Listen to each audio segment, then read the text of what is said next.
State regime media, which calls itself Fox News, was imploding on air this week after the Epstein file cover-up is blowing up in Donald Trump's face. State regime media needs to be complicit in the cover-up, and they're really not going to talk about the cover-up at all. So what are they talking about on state regime media? Well, they're talking about Pete Buttigieg's goatee, and they're saying he's trying to look like Chuck Norris. This is the kind of gripping stuff that they've got going on at state regime media. Here, play this clip right here. Of course, Mayor Pete is growing a beard, looking tough, trying to look exactly like Chuck Norris. Will that be effective? What else do they have going on state regime media? Well, they bring in this guy, MAGA Republican Congress member Russell Fry, who says, look, of course, Donald Trump is going to change the name of the Kennedy Center to the Trump Kennedy Center. You know how all those libs rip down the monuments. It's like the same thing.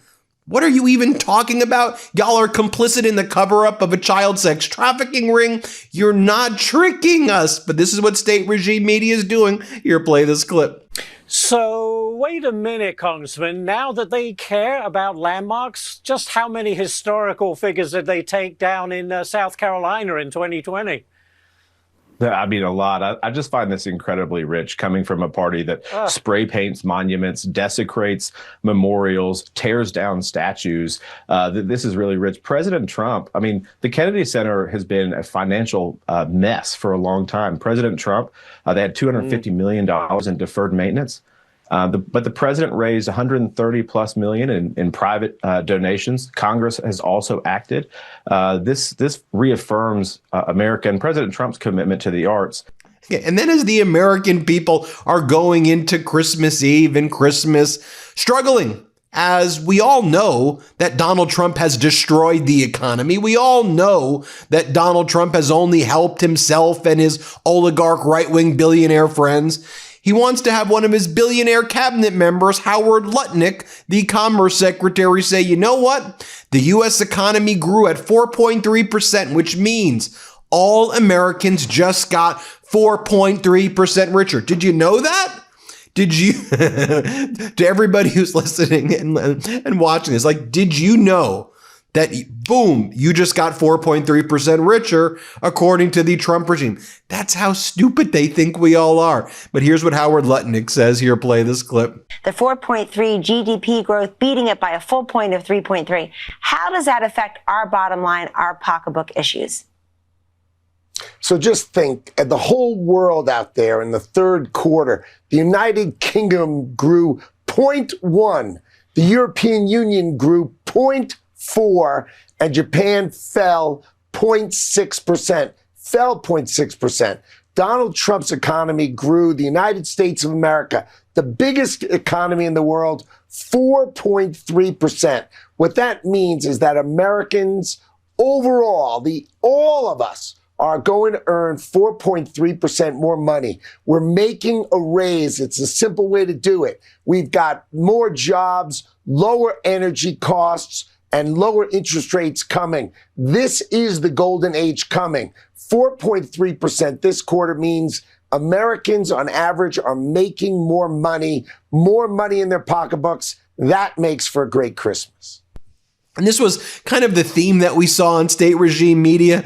You had this guy bring on Stephen Miller. I'm not even going to show the clip that much of what Miller actually said. But let me just show you the wind up of how they talk about things in state regime media. They're like, this is how they talk about it on Fox. They go, everybody knows the economy is doing great. Inflation is down. Energy costs are down. The American people are doing really good. But here's the problem. They go, the fake news and the fake media is making people feel really sad. So Stephen Miller, with that as background, what can you do to explain to the American people that they're actually doing great and it's the fake media that's deceiving them? And then Stephen Miller's like, well, of course, Americans have never been better and more prosperous right now. When you watch state regime media, it's watching an alternative reality, a reality that's meant to propagandize, to lie, to deceive. It's no different than the propaganda they've got in North Korea or Russia. But here's the thing. We, the people, are resilient. We know what they're trying to do, and we're not going to fall for this crap, right? We're in this together, and we know what they're doing. But just watch what they do here. Play this clip. And you listed a lot of those things, and the lower inflation and gas prices are key to all of that. but there is polling that shows that there remains some frustration among consumers or voters. What does the White House have to do to reach those people or make changes so that those people feel better? And obviously they're getting lied to by the media, which has always been a problem for Republicans. But what can the White House do to either fix things so that they feel better or convince them that the situation is better? Well, I think the most important point of all, and look, the polling shows overwhelming support for President Trump across every single issue and dimension. All right, so I'm showing you the tactics of state regime media. Here's right. First, they start talking about, oh, Pete Buttigieg, what do they think? He's Chuck Norris. Then they go, everybody's rich. You're making so much money. You just got 4.3% richer. Then they go, it's the fake news, the bad guys. They're telling you that you're doing bad. So what other tactics are used in the toolkit of an authoritarian regime media? Well, they have to divide us, right? So how do they divide us? Religion, of course. So they focus on this story that nobody else is really talking about other than regime media, where they talk about a University of Oklahoma instructor who was fired after failing a student for quoting the Bible in her essay. Well, that's not exactly the situation that happened. The teacher was indeed fired, but what happened was that the assignment had nothing to do with the Bible or religion. It was like the class assignment was to respond to something providing facts, and the student wanted to use it to talk about religion. By the way, that's fine. You want to talk about religion? Maybe talk about it in a religious class. Maybe talk about it when it's responsive to a topic that's not a different topic than religion. That's fine. Just you don't need to answer a question having nothing to do with religion by copying and pasting Bible verses that have nothing to do with it. By the way, you want to quote Bible verses? Great, quote it. But it doesn't mean it's the right answer to the question that's being asked. But here, play this clip right here. So, Donna, there are several different angles to this. One of them, obviously, is this teaching assistant who goes by she, they pronouns. And she essentially asked students to write an opinion piece. And then, clearly she was looking for a specific answer and was fired as a result. So what do you think about this? So first of all, I think this goes to the overreaching issue we have in academia today. Whether we're at the collegiate level, whether we're in high school, there is this indoctrination happening where if you don't believe a certain way, it came out today, the University of Illinois, one of their classes that you must take to graduate, have all of these gender ideologies and things that they are expecting people to learn. And so when you look at this, you have to say, first of all, what was the assignment? And as you said, the assignment was based on someone's opinion. You then cannot grade based on not liking the opinion. You have to grade the essay based on, did you follow whatever parameters the assignment was? And here, clearly, the minute you have a professor saying something that you wrote is offensive, clearly you're showing that there's a bias there from the minute that you read it. So I think it's good that the school is taking a stance against this and saying we're not going to allow this. But moving forward, I think this is an issue that many kids in college face today. I have friends whose kids are feeling the same way. They feel like they cannot put what they truly believe into their assignments when asked for their opinion. And you're right. The word offensive implies that there's a personal bias that the teacher is feeling when really you should be grading a paper objectively. If you could stop somebody from breaking in before they got inside, why wouldn't you? Most old school systems go after someone when they're already in your place. That's too late. SimpliSafe is different. It's proactive with a double layer of defense that stops crimes before they start. First, AI-powered cameras spot potential threats outside. Then, live agents step in, talking to the person through the camera, letting them know they're on video and police will be dispatched if they don't leave. They can even trigger a loud siren or spotlight. That's how you help stop a crime before it starts. There are no long-term contracts or hidden fees. You can cancel anytime. Named Best Home Security Systems by US News and World Report for 5 years running. They also have a 60-day money-back guarantee, so you can try it and see the difference for yourself. If I needed a security system like this, SimpliSafe is what I'd use. It's super easy to set up and it gives me peace of mind when I'm away. This month only, take 50% off any new system. This is one of the best prices you will ever see for SimpliSafe. Don't miss it. Hit simplisafe.com/Meidas. Again, that's simplisafe.com/Meidas and lock in your discount. There's no safe like SimpliSafe. And then Fox continues down this path. They're like, yeah, sure, we may be a secular republic, but we all know that we are a Christian nation. We are a Christian nation first. I just want you to know the tactics here, right? The tactics are, how do they divide us? How do they separate us? How do they otherize us and make us point fingers at each other rather than unite against these authoritarians and these right-wing billionaires and this oligarchy that's trying to subjugate us? That's what's happening here. So just focus on what they're trying to do. Here, play this clip. She got this letter accusing her of being anti any religion other than Christianity as she was leaving a menorah lighting ceremony. Like, that's the irony of the timing of that. Also, she's the daughter of the governor of the ambassador to Israel. So accusing her of being anything other than religiously inclusive is a very difficult argument to make. But the bottom line here is that, yes, we are a secular republic when it comes to our government, but we are a Christian nation. So it should come as no surprise to anybody to have the message of Christianity when it comes to her declaration about the Christmas season.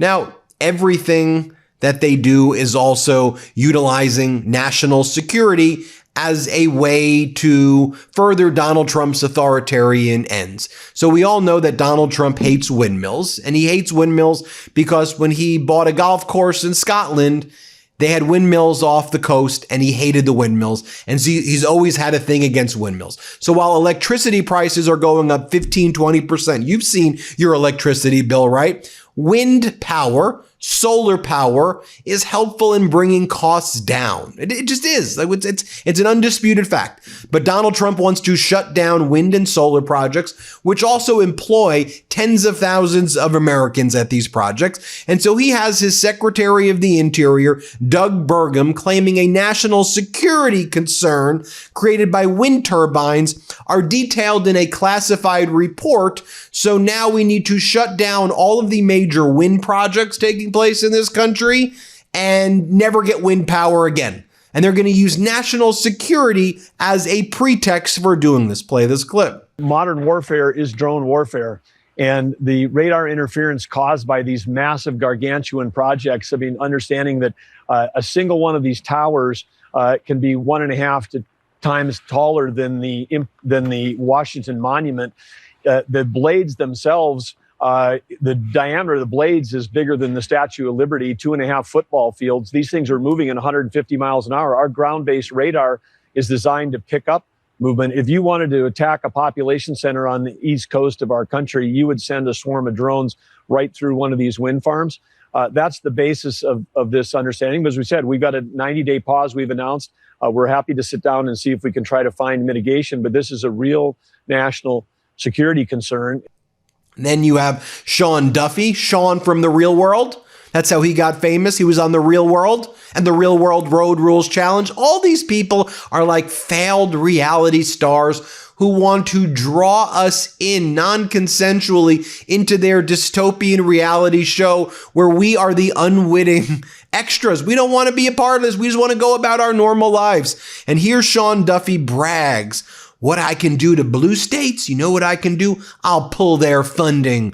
I'll pull their funding. You could threaten blue states all you want, Duffy, but at the end of the day, the blue states are contributing far more money to the federal government than the red states are. The red states are being subsidized by the blue states. Look it up. It's a fact. California gives $85 billion more to the federal government than it takes in, whereas Texas takes. It's a leech. It takes $75 billion more than it gives. So you screw over the people contributing, subsidizing the red states while rewarding the states that screw over the federal government. It's Trumpian dystopian. Here, play this clip of Duffy, though. Let's play it. But what I can do, Brian, is I can pull their money. That's the leverage that I do have. And as long as they don't comply, there's statutory rules by which I have to abide by. I have to give them, time to comply with our rules. But if they don't, I guarantee you that the federal taxpayer is not going to fund their roads and bridges and their systems when they're putting illegals on the roads and endangering the lives of the American people. And you know this. If you get a driver's license in Colorado, New York, or California, you don't stay in those states. You actually travel across the country, so you endanger every single American by putting an unqualified driver behind the wheel as they travel across all of the lower 48. Incredibly dangerous. So what else? What else in state regime media? Oh, you got a big announcement from Kristi Noem. Her big announcement is, we're saying that if you voluntarily want to go home to your country, we will give you $3,000. And we know this is all fraud as well. People who have taken this deal before just get snatched off the street and often don't get the money. But here's what she's saying. Let's play this clip. Meanwhile, your department has a big announcement today because some folks have decided, you know what, they don't want to go through the immigration process anymore. They're in the country illegally and they're going to self-deport. And you're announcing a new incentive. What is that announcement, Madam Secretary? Well, it's home for the holidays season. So, not only are we returning those kiddos back to their families that Biden lost, we also are saying that if you voluntarily want to go home now to your country, if you're in this United States of America illegally, we will give you $3,000 through the holidays to send you home. We'll buy you a ticket, give you $3,000 to go home, and that includes people that have not been detained, maybe have interacted with us, are detained and don't have criminal charges against them. Yeah, raise your hand. We'll help you get home. We'll facilitate it, and you might get the chance to come back to this country. And of course, you've got James Comer, MAGA Republican who leads the House Oversight Committee, whose essential role is to engage in all of the obstruction of justice for Donald Trump. And here you have James Comer saying, I'm so happy for what I applaud Congress. This is exactly what we've wanted. What we're seeing right now is transparency at its finest. Here, play this clip. This is what the American people wanted. This is what Congress overwhelmingly voted for. And I applaud the Trump administration for complying with this request and getting these documents so that everyone can lay eyes on them and judge for themselves who the bad guys are in this whole disastrous Epstein saga. And then you have James Comer also saying, look, we know that Trump has nothing to do with any of this at all. Let's play this clip right here. The narrative that they've tried to put out to the public, along with the liberal media, that Donald Trump has a huge amount of liability in this, I just don't think that's there. So the Democrats are going to be outraged. They're going to try to make people not believe what they see with their own eyes. So that's your daily dose of state regime media. I want you to see their tactics so we can call it out. We know what they're doing, so there's no deception, but that you see the maliciousness with which they implement their regime media. You see for yourself, right? Hit subscribe. Let's get to 6 million subscribers, and thank you so much for watching. Hey, Midas Mighty, it's Ben, Brett, and Jordy, and we just want to thank you for being the backbone of this movement. This year tested us more than ever, but together we proved that pro-democracy voices don't just compete, we win. We took on the entire MAGA machine, won a Webby for Podcast of the Year, the MeidasTouch podcast, and you were with us every step of the way. And trust us, what we're working on next is bigger, bolder, and built for 2026. Let's keep this momentum going, spread the word, we are just getting started. Shout out to the Midas Mighty!